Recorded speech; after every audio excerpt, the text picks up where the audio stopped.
Halo semuanya, apa kabar? Maaf kalau udah lama gak posting tentang podcast, tentang materi apapun itu. Tapi My Podcast hadir lagi untuk membahas salah satu mata pelajaran di sekolah, yaitu pelajaran sejarah. Kali ini kita akan membahas tentang Perang Teluk. Mungkin teman-teman semua udah pada denger ya apa itu Perang Teluk, atau bahkan udah tahu gimana sih sejarahnya Perang Teluk ini gitu. Nah, di sini kita akan mengulik lagi ya tentang Perang Teluk ini.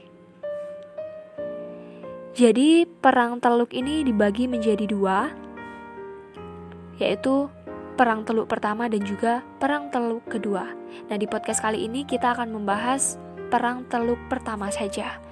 Jadi, Perang Teluk pertama adalah bentuk konfrontasi politik dan militer yang melibatkan negara Irak dan negara Iran. Perang ini berlangsung pada tahun 1980 hingga 1988 di kawasan Teluk Persia.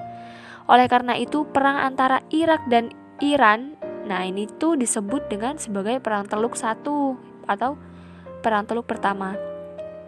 Terjadinya Perang Teluk pertama ini disebabkan karena masalah yang kompleks dan saling berkaitan nih antara kedua negara, yaitu si Iran dan juga Irak.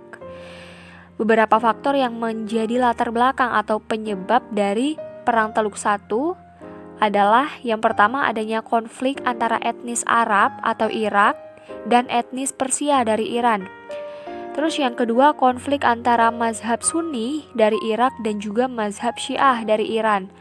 Lalu ada lagi pengaruh konflik sejarah kedinastian besar Islam antara dinasti Umayyah dan Abbasiyah. Lalu ada presiden Irak yaitu Saddam Hussein menentang revolusi Islam di Iran karena dianggap dapat menyebabkan instabilitas ekonomi dan politik di Irak. Lalu ada juga penyebab terakhir yaitu sengketa wilayah perbatasan negara antara Irak dan Iran.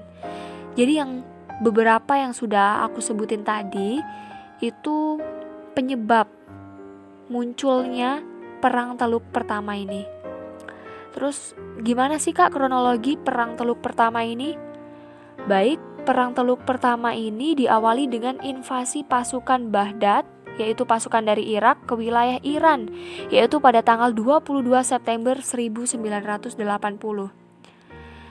Dalam sebuah buku Barat Timur Tengah pada tahun 1991 karya M. Riza Sibudi, sengketa perbatasan dan instabilitas politik Iran mendorong Saddam Hussein untuk melancarkan invasi ke wilayah Khuzestan yang merupakan lumbung minyak Iran. Lalu Presiden Iran Ayatullah Khomeini membalas serangan Irak dengan mengerahkan ratusan ribu relawan dan tentara veteran. Nah, dengan pasukan tersebut ia mampu menyudutkan pasukan Irak dan mengembalikan keadaan Perang Teluk pertama. Nah, dalam Perang Teluk pertama ini Irak mendapatkan dukungan dari Arab Saudi, Kuwait, Eropa, dan Amerika Serikat. Dan di sisi lain Iran juga mendapatkan dukungan dari negara Timur Tengah seperti Suriah, Libya, dan Yaman Selatan. Lalu pada tahun 1982, perang antara Irak dan Iran mengalami kebuntuan. Kedua belah pihak mampu saling menggagalkan serangan satu sama lain di wilayah perbatasan. Pada perkembangannya, Ayatullah Khomeini berusaha untuk terus melanjutkan perang dan meruntuhkan rezim Saddam Hussein di Irak. Namun usahanya ini mengalami kegagalan nih guys, yang disebabkan oleh kuatnya pertahanan dari pasukan Irak tadi. Serangan-serangan pasukan infanteri Iran dengan mudah dihalau oleh kekuatan udara Irak yang superior. Lalu apa aja sih dampak Perang Teluk pertama ini?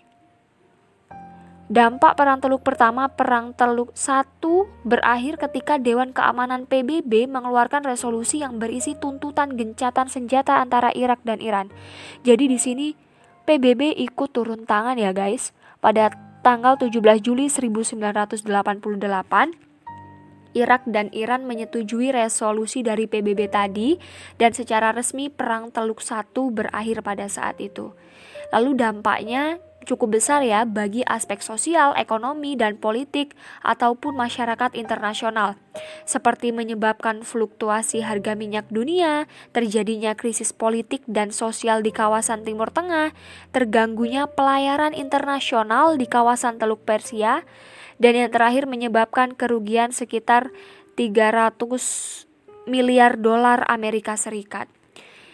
Jadi itulah tadi sejarah dari Perang Teluk 1.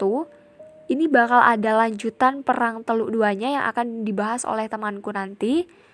Semoga ini bermanfaat ya guys buat nambah-nambah ilmu pengetahuan ataupun pelajaran di sekolah untuk pelajaran sejarah. Sekian dari aku, semoga bermanfaat. Thank you and see you.